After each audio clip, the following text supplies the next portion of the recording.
Stand up for the earth. Come on, get up, stand up.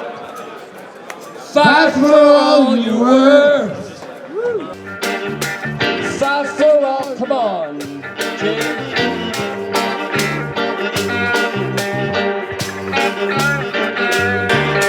Stand up for the earth. Come on, get up, stand up.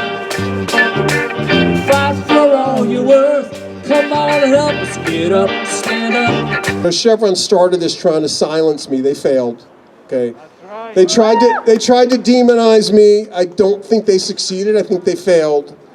And you know what's crazy is they tried to isolate me so everyone would feel demoralized about doing this work, and the opposite occurred. The opposite occurred.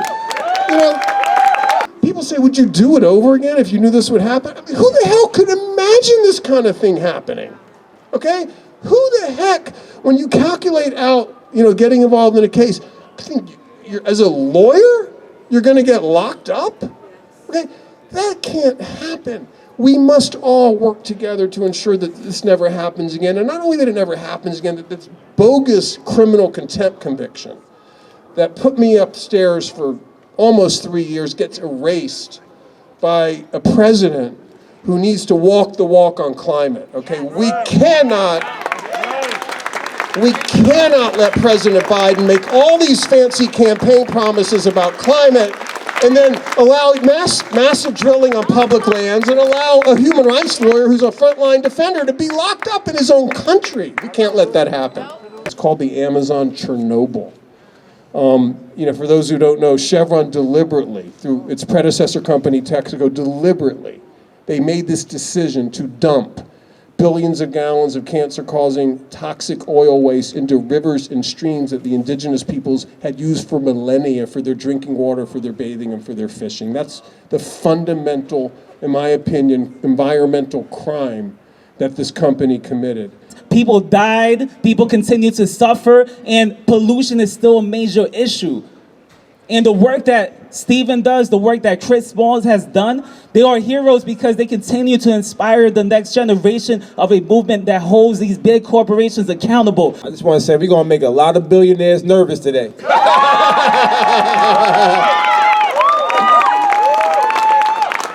Isn't it incredible? The guys like taking down Amazon and like I've been fighting over the Amazon. I mean, there's something going on there. I don't know what it is. Got to think about that. Stephen Donziger.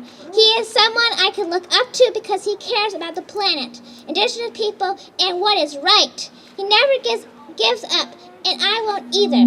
This past Friday on Earth Day, I was leading a climate strike, and I brought in a bag full of climate protest signs to share with anyone who needed one.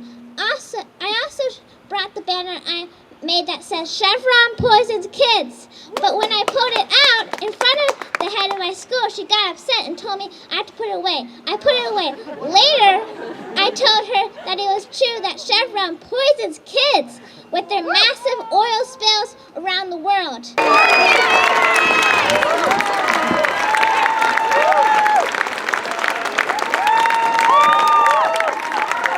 Thank you, Avery, for that great leadership. You're amazing, amazing. Never seen. It even gets bigger than what's happening in Ecuador. It's what they've done to our courts. America has been built on a foundation that we rule by law, not by people and corporations. This company is destroying the very foundation that America was built on. The reality is this exposes that our system is anomalous. That is, it is not what it purports to be, and that the only person who suffered from this outrageous eco-crime are the indigenous people in Amazon and their advocates. This man is a hero. I'd like to do hurrah here. Hurrah, hurrah, hurrah!